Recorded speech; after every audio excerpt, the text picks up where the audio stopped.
Bom dia a todos. Hoje, 23 de dezembro de 2015, é o nosso último estudo do ano de 2015.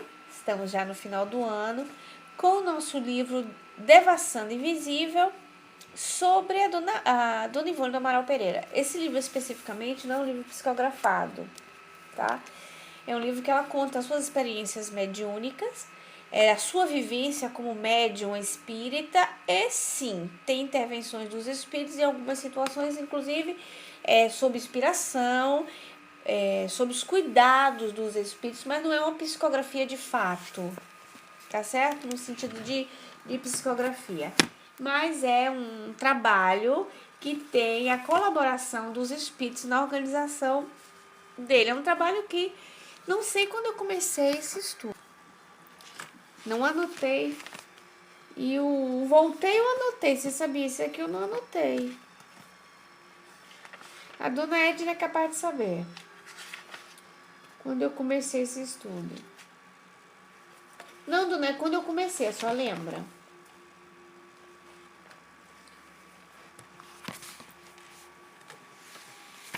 Já deve ter 1 ano e meio, não tem não? 1 ano e meio deve ter, né?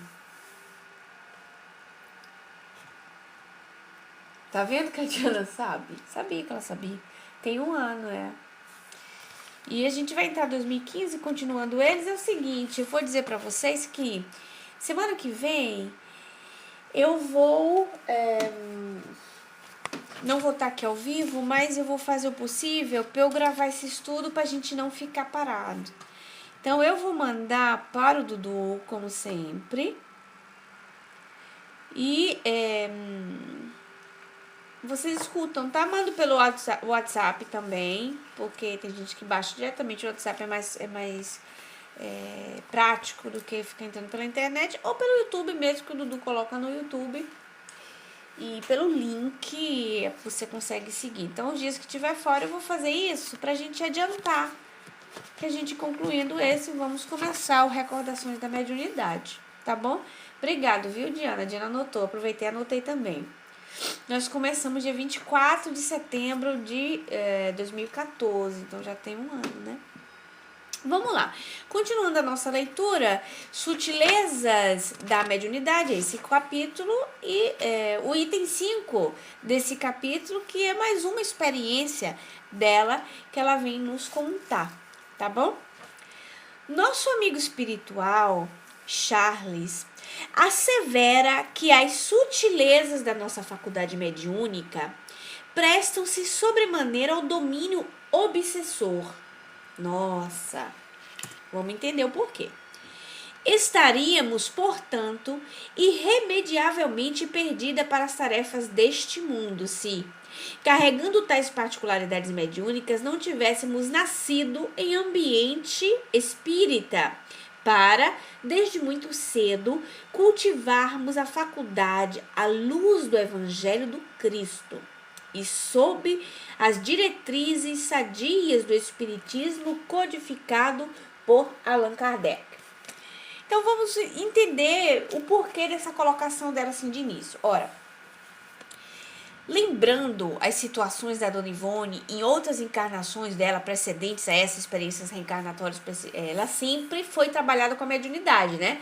Ela tinha mediunidade? Tinha. E ela foi obsediada muitas vezes. Vocês lembram naquele livro lá da morte de São Bartolomeu? Dramas de Bretanha, né? Se chamava. E naquele livro, ela praticamente via o espírito da noiva do irmão dela, né? O Drama de Bretanha da Noite de São Bartolomeu, gente, tô trocando os livros. Deixa eu lembrar. Drama de Bretanha. Vocês procurem aí pra mim e digam aqui pra mim que eu digo, tá bom? Não esqueci agora. Naquele livro lá, ela fala com o espírito da noiva do irmão, né? Quando ela era a Ruth Caroline. E ela via essa moça e tratava com ela. Então, ela já tinha mediunidade de evidência, falava com ela, dava passividade. Praticamente, ela incorporava em todos os livros. E tinha uma mediunidade muito exuberante. No Drama de Bretanha mesmo, ela também dava essa passividade, essa incorporação para um espírito obsessor que a perseguia muito. E era o padre do pai de Luís de Narbonne, que era o obsessor dela no livro Dramas de Bretanha, tá? Que a induziu ao suicídio, por sinal, nesse livro aí. Então, ela sempre trabalhou com a mediunidade, vamos dizer, não trabalhou para o Cristo, mas sempre teve execução na vida dela. Então, não era naquilo que nós chamamos influência oculta, porque o que faz de todos nós médiums é a influência oculta, certo? Então, o codificador achou mais coerente dizer a terminologia médium, aquele que tivesse uma apresentação mais ostensiva da mediunidade. Então, mais assim, mais potente. Aqueles que tivessem a mediunidade mais pouquinha, né, sutilizada, seria a influência oculta. É aquela que todo mundo está submisso, tratada na codificação espírita como influência oculta, tá? Então, porque às vezes tem uma má interpretação disso aí, e não é que eu sou contra de dizer que todos são médiuns, não, tá? É que eu acho coerente que a gente especifique doutrinariamente aquilo que é de fato.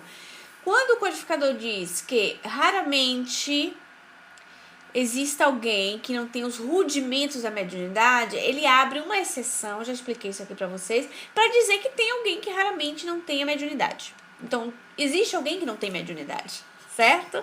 Que não é médium, ou seja, não é intermediário entre os dois mundos. Só que na nossa experiência, na experiência de vida, de estudo, de outros médiuns, não temos percebido isso ainda.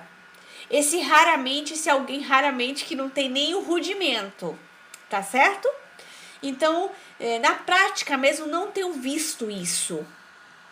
Mas existe essa possibilidade, tá certo? É interessante a gente tratar desse assunto, porque doutrinariamente, corretamente é assim. Mas na prática, eu tenho visto que todo mundo, ao menos com o que eu lido, essas gerações aqui, nas situações históricas, ou a pessoa tinha uma mediunidade ostensiva, a pessoa sofria de influência oculta mesmo, né? Muito abundante. Que faz com que todos sejam médiuns, que é o contato que a gente tem, por exemplo, com o nosso espírito protetor, né? Tá lá 495 que eu trouxe pra vocês, nesse sentido aí, tá certo? Eu faço questão de falar disso assim, mais claro. Tá lá no livro dos médiuns, tá certo? Essa colocação minha. Sempre convidando no capítulo lá sobre os médiuns, de vocês irem darem uma controladinha.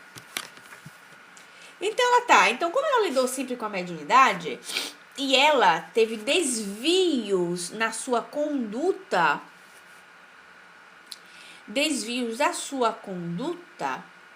certo?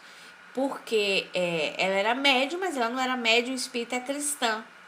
Então ela sofria obsessão nos outros livros? Quem lembra? Quem leu todos os livros?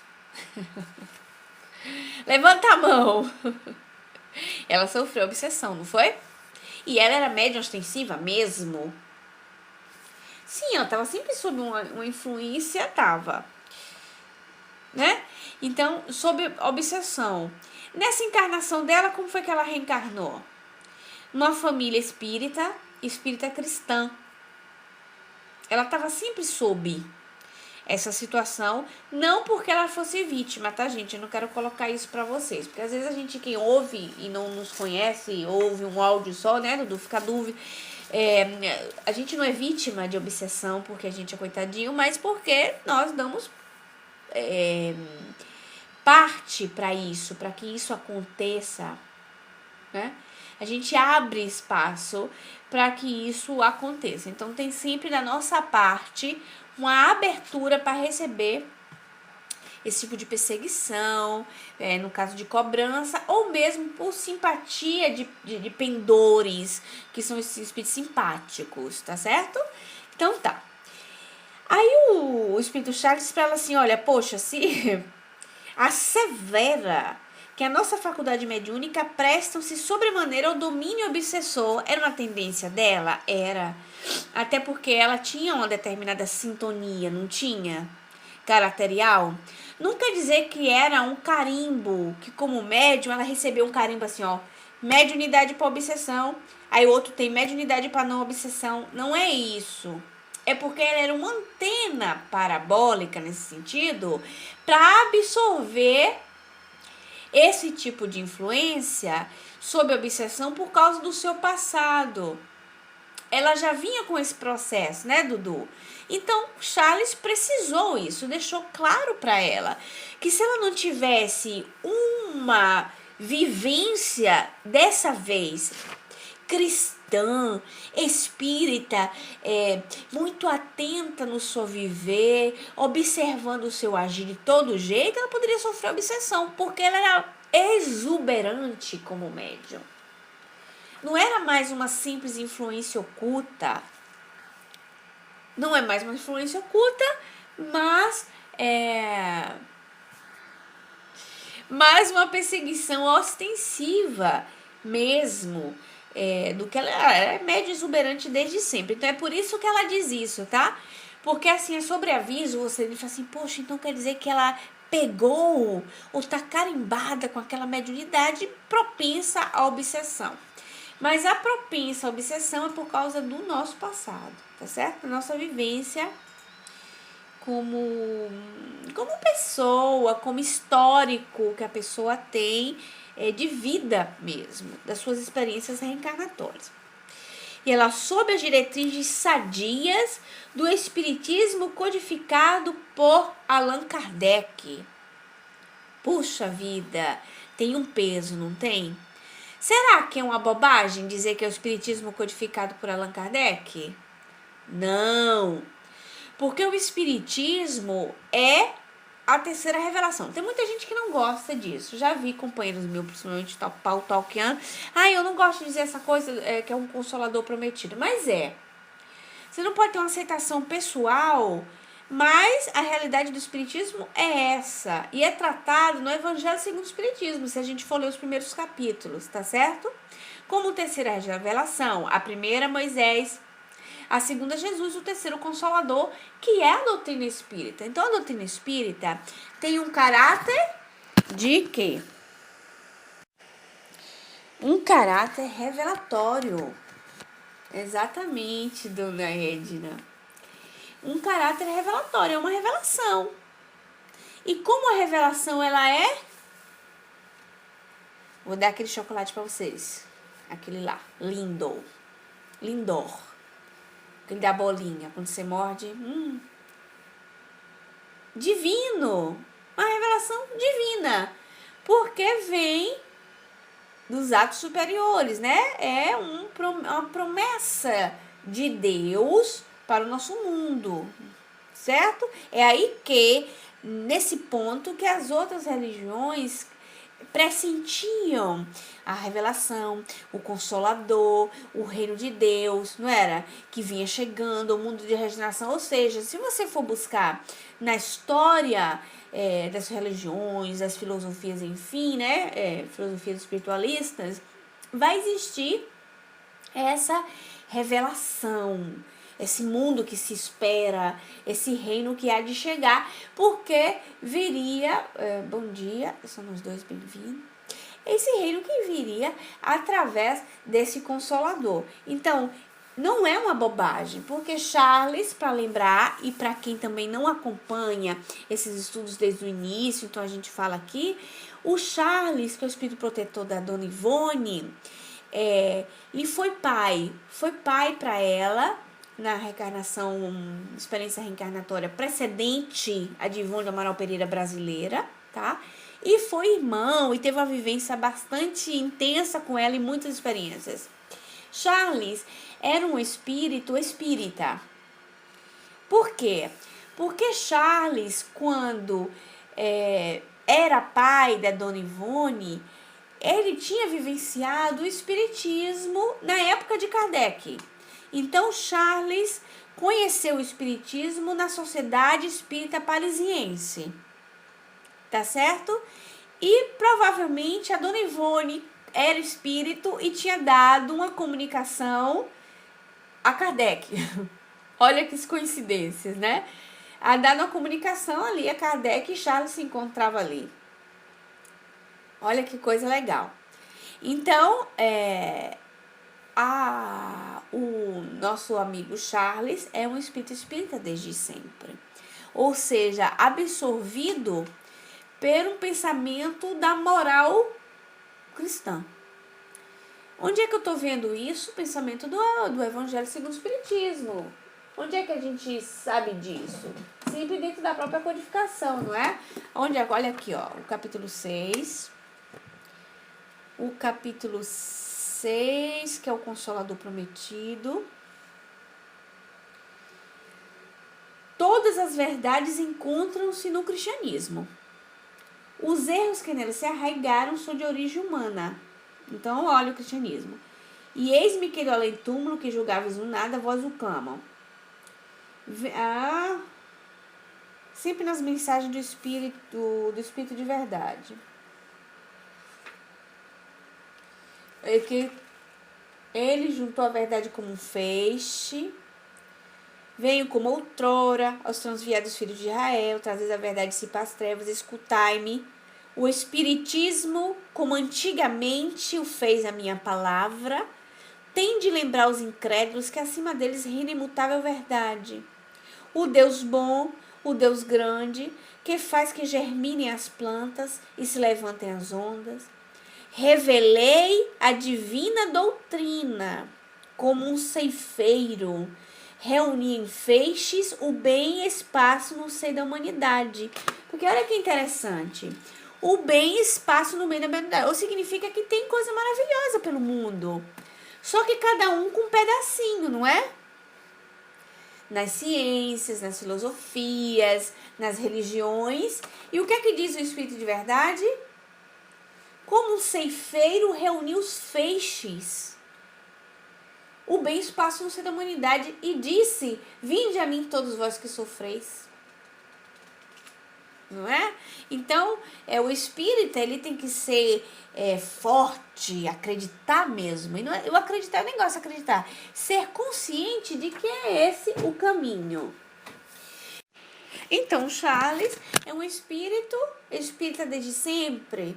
O Dr. Bezerra também, não é? Então, a maioria dos espíritos que estavam ali ao redor da Dona Ivone eram espíritos que já tinham aderido, incorporado à vivência deles, a vivência espírita cristã codificada por Allan Kardec.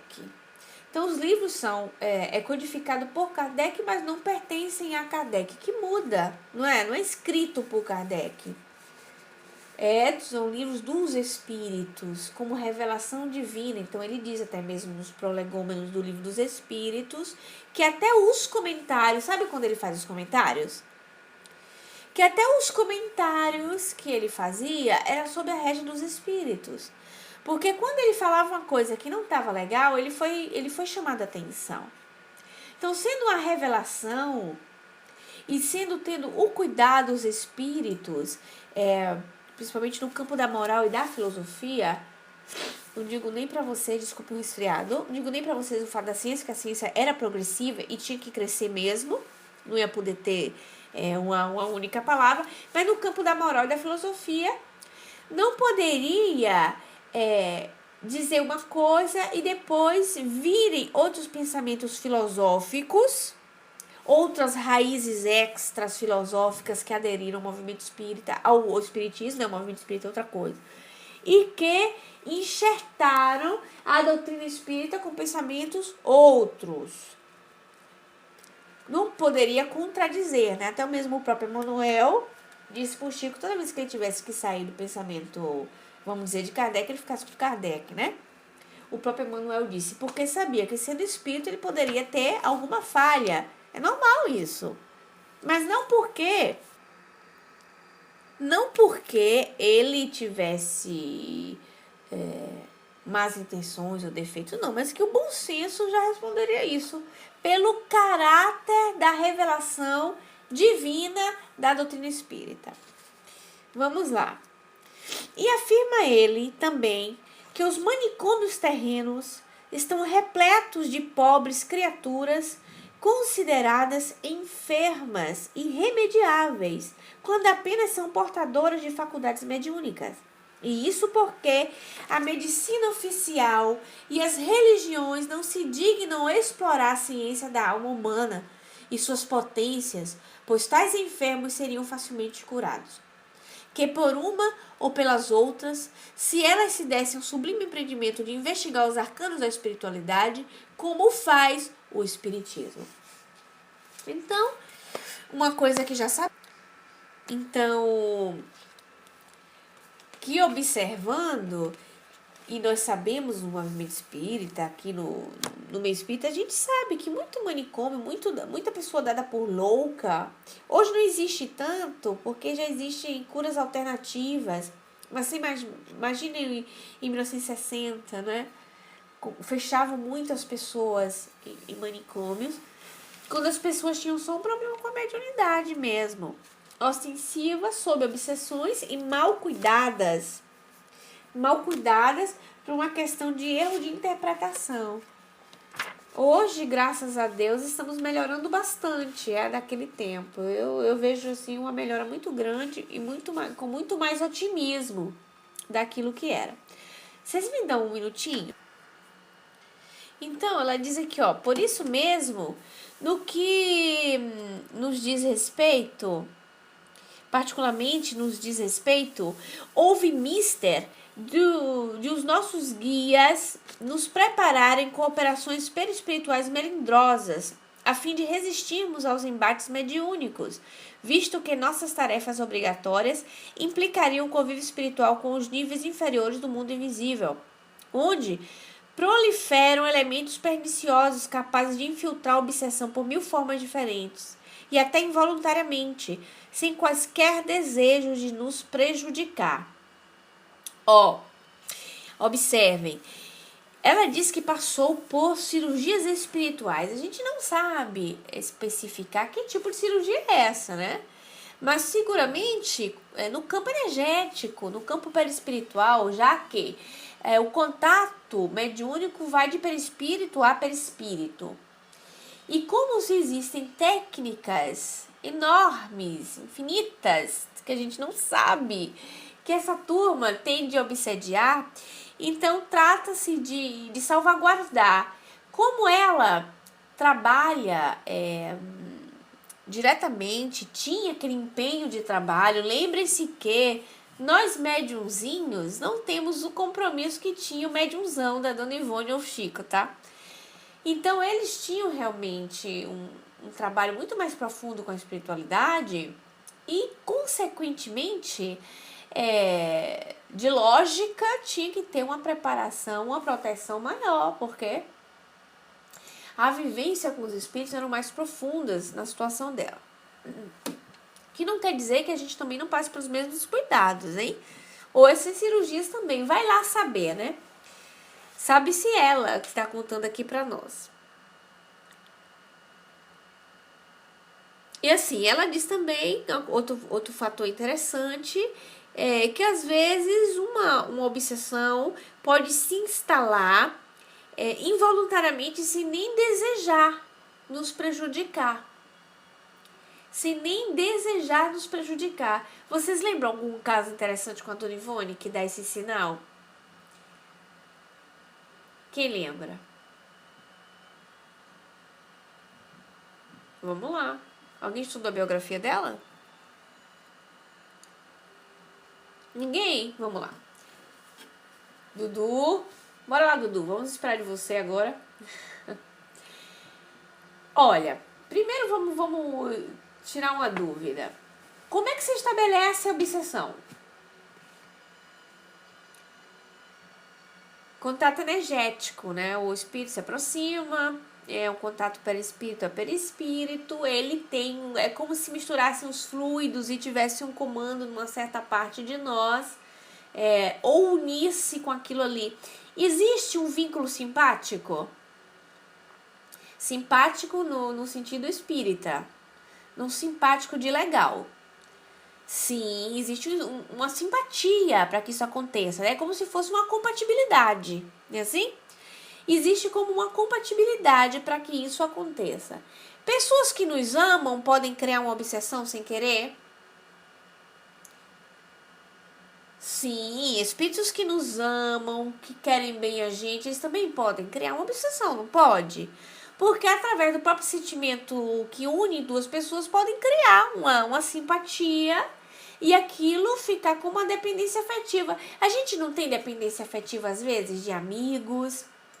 Quando a gente fala muito com um amigo, por exemplo, vamos falar uma coisa boa. A gente fala com um amigo, a gente gosta do amigo e depois a gente deixa de falar porque sabe que coisa, as coisas do dia a dia, você não falou uma vez, não falou duas, não cria uma dependência. Você fala, ai, não tô falando com fulano, dá um vazio. Não tem isso. E a gente fica querendo falar tal, ai, não deu pra falar. Acontece isso. Vocês acham que isso também não é uma simpatia energética? Cria-se uma dependência por causa da nossa afetividade. Isso acontece muito no mundo espiritual, gente, muito. Vocês imaginem em proporções gigantescas. Em proporções gigantescas. Com os espíritos, então, hein?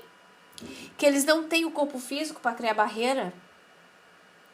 Existiu com a Dona Ivone um episódio parecido? Quem é que amava a Dona Ivone demais? Sem ser Charles e Dr. Bezerra, tá? Quem é que era apaixonado pela Dona Ivone? Sabe aquela coisa que a gente diz assim, amor véi? Amor véi, amor antigo? Quem era?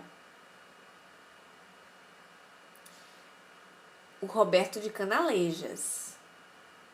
O Roberto de Canalejas. Vocês lembram que ele era médico? Vocês lembram que ele foi o marido dela? Tinha uma filhinha juntos, os dois? Vocês lembram também que ele trabalhava para o Hospital de Maria de Nazaré, que socorria os suicidas?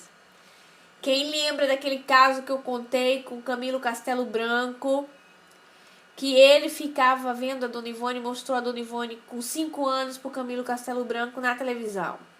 Sintonizou. Começou a contar pro Camilo Castelo Branco a história dele com ela. A criança sentiu a distância e correu pros braços da mãe chorando, sem entender o porquê daquela emoção. Quem lembra disso? Vocês lembram? Pois é. Quando ela estava adolescente, quem lembra aquela história que o adolescente, quando chega na adolescência, 14, 15 anos, tem um boom espiritual. Os hormônios, explodem. E fulano, fulaninho, fulaninha demonstra tudo aquilo que ele é com a essência como espírito, não é assim? Naquele momento ali, tem o boom espiritual também, porque fica com fertilidade espiritual. Se abre muitas portas também, através da mediunidade. Quem é que ficava colado na Dona Ivone naquele período? O Roberto de Canalejas. O Roberto de Canalejas queria mal a Dona Ivone? Não. Amava profundamente. Queria ficar com ela. Então a Dona Ivone ia passear com ele de noite, vocês sabiam? Ele tirava a Dona Ivone do corpo e os dois iam fazer passeios românticos de braços dados. 15, 16, 17 anos. Fazer passeio com a Dona Ivone, braço dado. Não era? Mas só que aconteceu uma coisa. Isso era muito contínuo, isso. Ia passear os dois no cemitério, porque ela gostava de passear em cemitério. Parece alguém que eu conheço. E tirava ela do corpo, como tirava Charles e tirava Dr. Bezerra através da letargia induzida.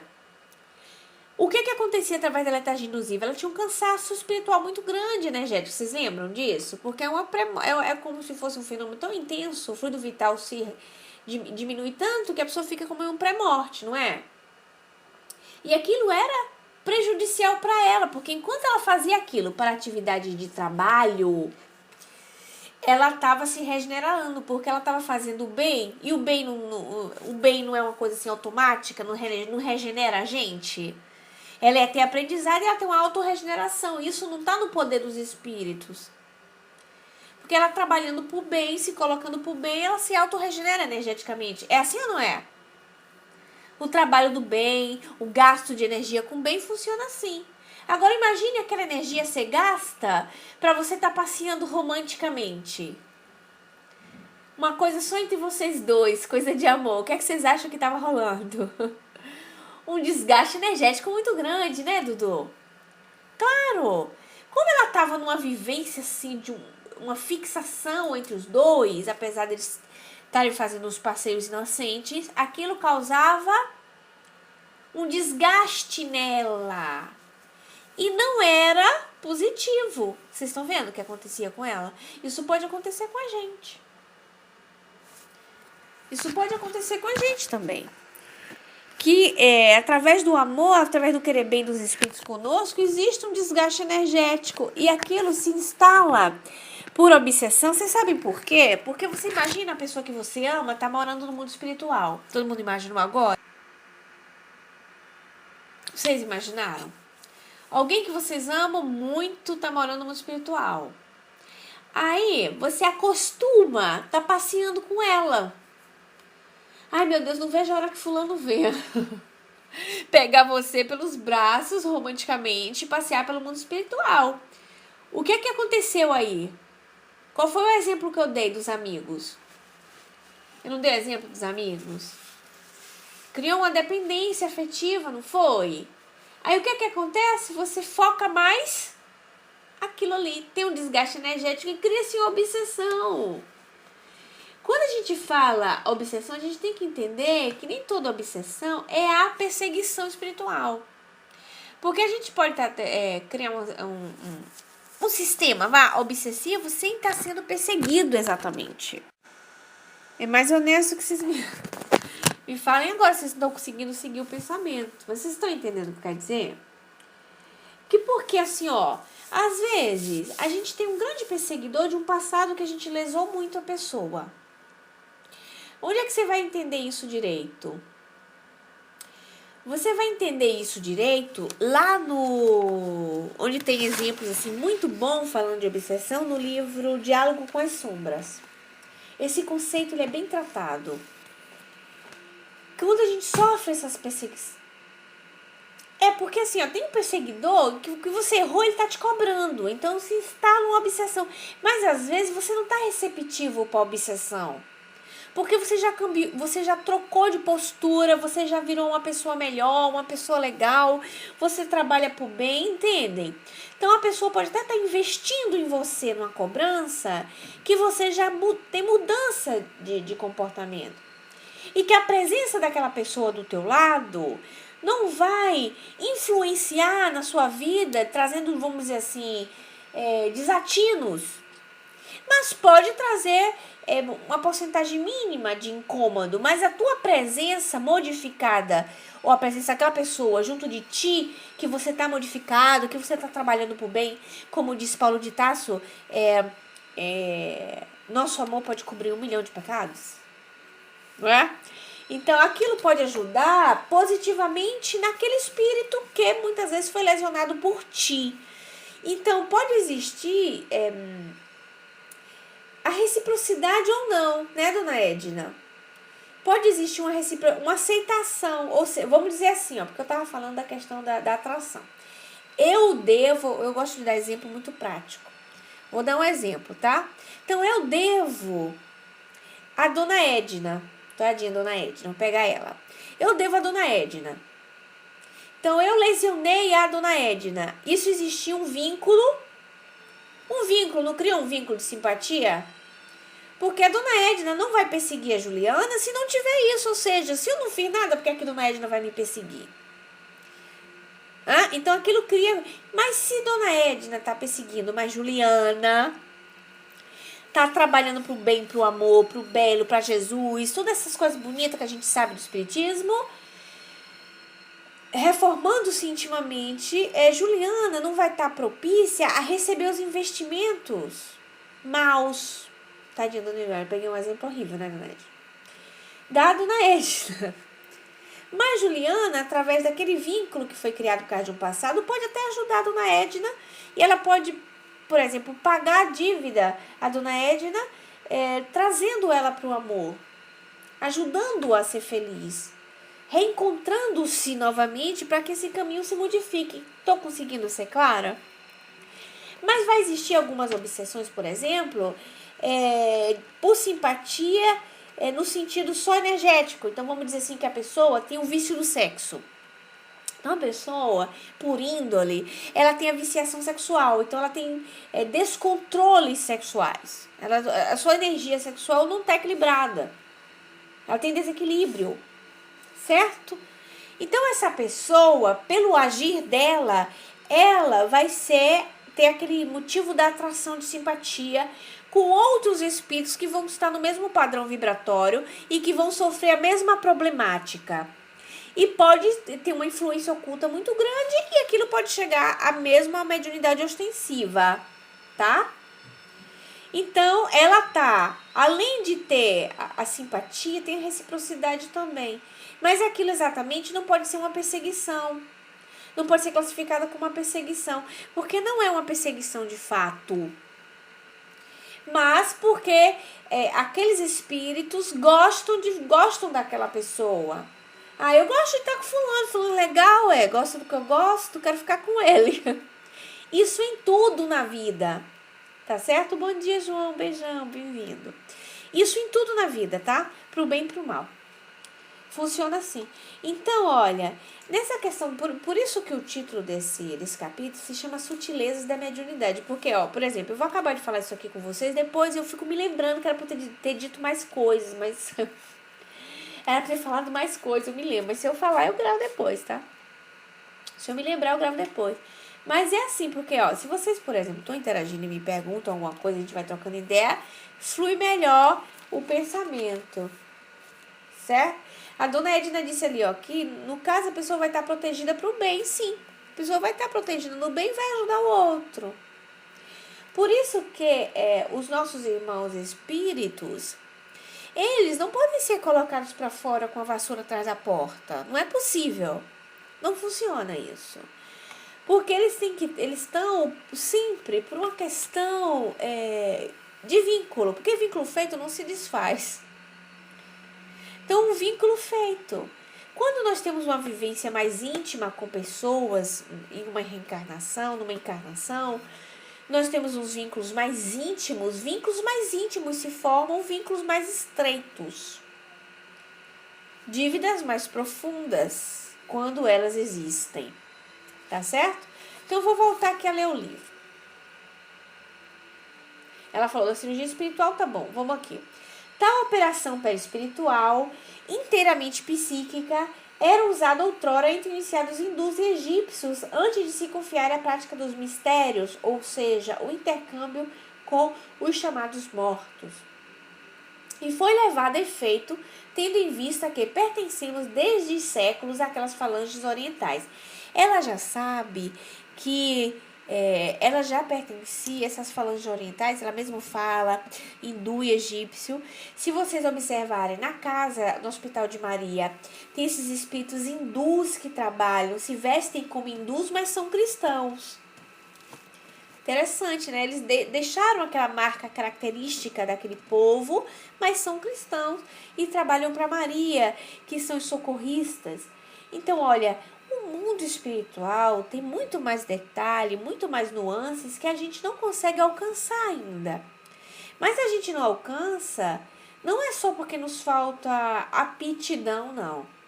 É porque o nosso pensamento ele é muito volto, muito dirigido ao mundo material e isso nos atrapalha um pouquinho, certo? Então a mente da gente é multifocada.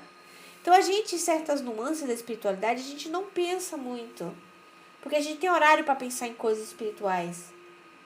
Então a gente não tá naquele pensamento no cotidiano, que seria uma coisa muito legal, que a gente introduzisse o pensamento da vida espiritual no cotidiano. É um exercício muito útil, muito bom, né? Então a vivência é isso no cotidiano. Hoje em dia eu tenho visto muito mais presente isso, com a experiência que eu tenho tido, por causa que os meios de comunicações, tendo vocês, eu tenho observado que nesse sentido a gente multifoca. Então, eu tenho observado isso aqui, só que são poucos, logicamente, não é? Nós somos pouquíssimos. Então, nós observamos que com um programa, outro programa e tal, a comunicação via internet, isso cria esse vínculo energético, a gente está multifocando em coisas espirituais. E tô vendo o positivismo nisso, positivo, né? Não positivismo. Tô vendo um lado positivo nisso, útil, e só que nós somos ainda minoria, né? Nós somos poucos nesse sentido aí. Assevera Charles ainda que por tudo isso, nós outros, os espíritas, deveríamos empreender todos os esforços para difundir a doutrina espírita entre os homens, sob o critério sadio com que o céu nola tem revelado, visto que somente ela estará em condições de resolver os múltiplos problemas que desorientam a humanidade. Eu tô um pouco fanhosa, como diz Dudu. Tô um pouco foente. Então eu peço perdão a quem vem me escutar, porque eu tô resfriada. Eu percebo essa dificuldade da fanha. Divulgar, difundir a doutrina espírita entre os homens sob o critério sadio com que o céu nola tem revelado. Sem alterações. Não é? Introduzir o pensamento espírita no mundo. Muitas vezes a gente não vai usar a palavra espiritismo, mas é o pensamento da moral cristã, da filosofia, da moralidade, da ética, que a gente vai falar disso. Porque quando você tem uma conversa com as pessoas, conversa comum, pessoas comuns que não são espíritas, mas se encontram numa roda de conversa. E as pessoas estão lá assim, porque a imigração, porque a invasão, porque os sírios, vamos supor isso, né? Que eu vivo muito isso. E você vai falando de fraternidade, do amor, o que é isso, o pensamento. E você vai trazendo a ética moral, as pessoas ficam tocadas. Ah, mas isso aqui não, você está pensando por você mesmo. Mas a ética cristã não nos tira isso, a ética divina até, por sinal, independente do perfil cristão. Então, a ética moral espírita, e o codificador traz esse pensamento para nós, é que ela vai sendo incorporada nas outras culturas, nos outros pensamentos filosóficos, espiritualistas, enfim. Então, que a gente não... O espírito, ele é muito tímido, né? O espírita pensa que, mas eu tenho que respeitar a religião dos outros. Claro, mas não nos tira da responsabilidade de ter uma postura ética no viver e no falar. Porque se eu me encontro em rodas que existem comentários e a gente se omite por timidez, a gente tem que expressar o pensamento ético-moral na vivência. E mesmo que não surta efeito ou que crie-se polêmica, as pessoas ficam com a semente plantada. E num futuro, em uma outra situação tal, aquelas que convenir a elas também, né, convir a elas também, elas vão lembrar disso aí, do que foi tocado. E não colocar nunca a luz embaixo do alqueire. A gente tem que lembrar, né, na nossa postura de espírita. A nossa postura é necessária. Que o espiritismo não vai ficar nunca circunscrito ao ambiente espírita, do grupo espírita, do centro espírita. Eu falo sempre isso. Uma companheira espírita nossa daqui disse assim, mas com essa coisa de espiritismo pela internet não quer dizer que as pessoas não têm que se encontrar mais pessoalmente nos grupos. Mas nunca disse isso.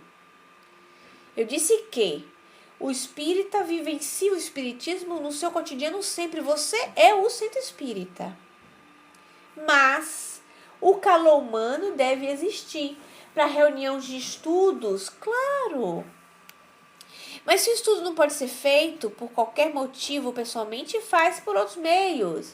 Mas pode se encontrar o espírito para tanta coisa. O espírita, falar de assuntos espíritas em um momento de confraternização. Então, o local material espírita é extremamente útil e tem o seu valor, mas não pode ser um objeto de isolamento para que o indivíduo diga que eu sou espírita porque fui no centro. Vocês entendem onde é que eu quero chegar? Talvez naquela conversa que tivemos, assim, 2 minutos, não deu para se expressar o pensamento real. Mas o pensamento da vivência cristã, porque podem existir grandes espíritas sem frequentarem centros espíritas. como pode existir espíritas que frequentam centros espíritas e que ainda, como diz o codificador, é o perfil do espírito imperfeito. Não é? Não é o espírito imperfeito. O espírito perfeito a gente é, tá? Espírita imperfeito. Porque não entendeu a ética moral da revelação espírita. E isso é importantíssimo. Nós estamos chegando no final do ano. E quando a gente chega a final de ano, a gente fica muito mais emotivo, não é? A gente fica assim mais tocado. Até as pessoas não espíritas, elas ficam mais macias, ficam com suas energias melhores, é um fato, né? A gente não tem como negar isso.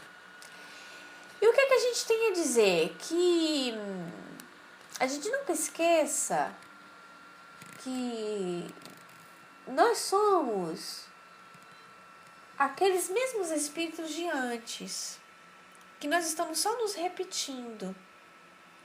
Não pensem que é à toa que nós nos encontramos aqui, absolutamente. Quando eu leio, eu digo assim, quando eu ouço, né, o Espírito de Verdade que diz, venham como outrora os transviados de Israel, eu reflito muito sobre isso.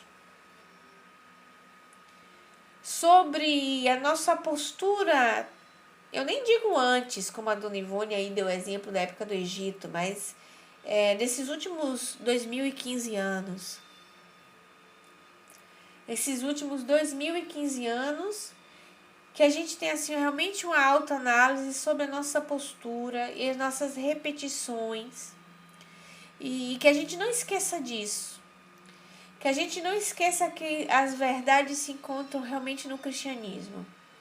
No sentido da pureza do pensamento do Cristo, do amor ao próximo, da igualdade. E a igualdade aí, não se iludam, que é a igualdade econômica. Porque isso faz parte das reencarnações, das experiências dos espíritos. Nós precisamos passar por N situações, né?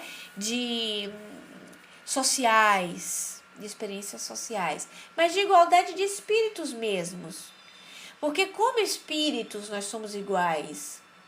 Isso não é uma fantasia da minha cabeça. Isso está no livro terceiro dos Espíritos, sobre a lei de sociedade, sobre a lei de igualdade. E nós somos iguais perante a Deus, inclusive o próprio Cristo. Só que nós temos que admitir a hierarquia da presença doce do Cristo aqui conosco. Porque Jesus marcou uma história. Gostem os ateus, os históricos cientistas, gostem eles ou não. Mas foi uma pessoa que marcou a nossa história e que não tem como não tocar nos nossos corações para esse planetinha, esse grãozinho de areia perante o universo que é o planeta Terra. Que a gente lembre dele mesmo. Porque ele foi o exemplo que nós tivemos, não é, de perfeição. É o exemplo que nós tivemos e nós temos a seguir, e que a gotas homeopáticas nesses 2000 anos nós estamos absorvendo e nós estamos muito melhor. Eu sou muito otimista quando eu penso há 2000 anos atrás e nós estamos aqui agora, porque ninguém foi criado há 2000 anos atrás. Saiam dessa. Vocês são muito mais velhinhos do que vocês possam imaginar. E que é isso, que a vivência do Natal, não é?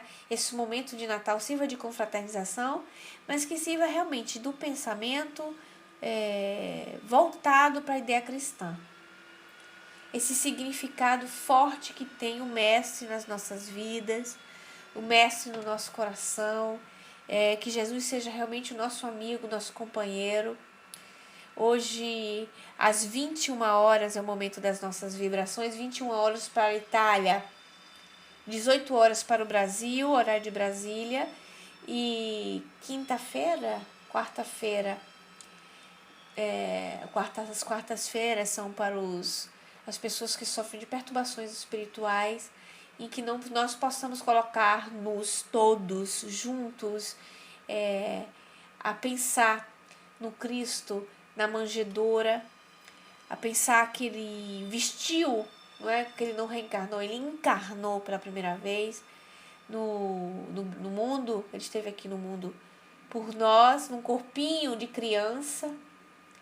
Fez-se pequenininho para mostrar pra gente que ele começava pequeno, dependente de um pai, de uma mãe, necessariamente criança, para demonstrar que a gente começa assim mesmo, do pouco, do pequeno, e que a gente tenha presente no nosso coração a imagem desse Jesus menino, fisicamente, mas que a grandeza do seu espírito não ficaria e não ficou anulada por ter se colocado, por ter se permitido fazer esse pequeno, né? Criança que mamava. Vocês imaginam Jesus lindinho assim? Que coisa maravilhosa. Já ter um bebê nos braços é uma coisa espetacular.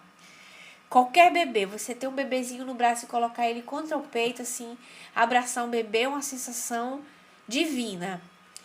Vocês imaginem um bebê Jesus. Vocês imaginem agora vocês pegarem o bebê Jesus nos braços. Que energia maravilhosa que deveria ser, não é? Então a gente imagina, porque como o livro A Gênesis, lá no capítulo 14, diz que o pensamento é tudo, tá, gente?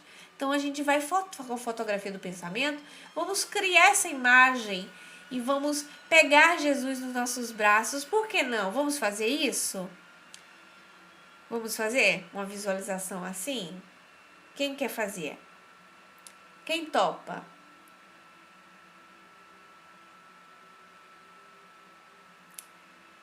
Vamos fazer uma visualização assim? Vamos plasmar? Então vamos lá. A nossa prece de encerramento vai ser assim, ó. Vou fazer diretamente com vocês e hoje de noite vocês lembram desse meu pedido e vamos fazer essas vibrações 18 para o Brasil, 21 para a Itália, dessa visualização.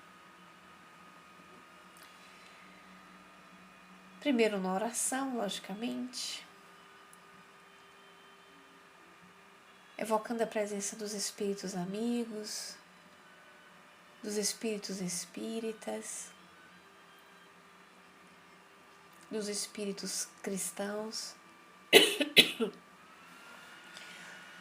que eles possam sentir, ouvir as nossas preces, as nossas evocações, que possam nos assistir e junto conosco plasmar em nome de Deus. Vamos agora todos a Belém.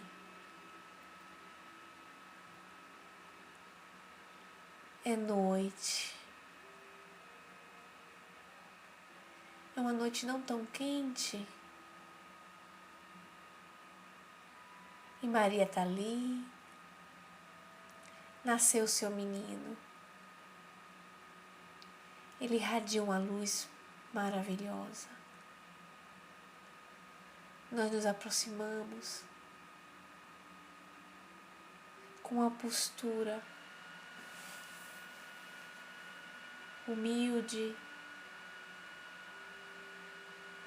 Nós nos aproximamos daquela divina mãe, daquele pai que, emocionados, tem a sua criança nos braços.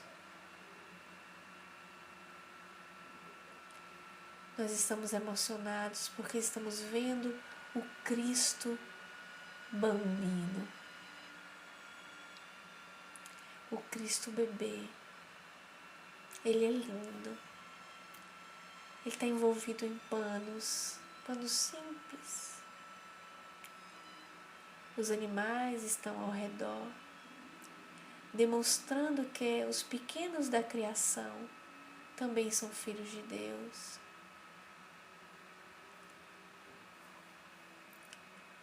Nós nos aproximamos mais para ver muito mais de perto a Jesus menino. Maria estende aquele bebê para nós e nos oferece a pegá-lo nos braços. nós aceitamos esse presente maravilhoso e pegamos aquela criança nos braços e aconchegamos ao peito. Que emoção! Nasceu o Salvador.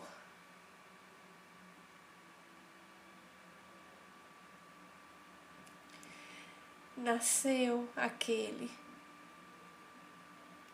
no qual estávamos esperando há tanto tempo.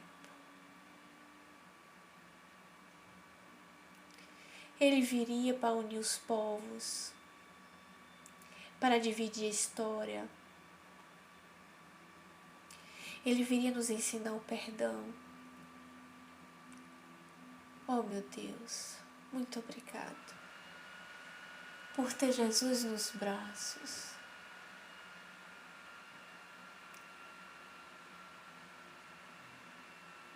Que divina experiência. Devolvemos o Cristo a Maria, porque ela é que é a mãe. E a mãe tem seus filhos melhores.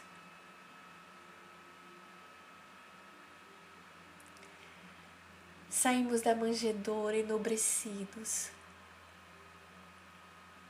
porque depois de tantos anos nós podemos pegar Jesus, menino, nos braços. Essa sensação de ter tido o bebezinho mais lindo do mundo nos braços, nós vamos levar no nosso coração nesse dia.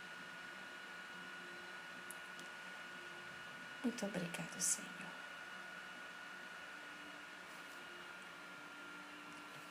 Pai nosso, que estais nos céus, santificado, bendito seja o teu nome, mas venha a nós o vosso reino. Que seja feita a tua vontade, assim na terra como nos céus. O pão nosso de cada dia, dai-nos hoje.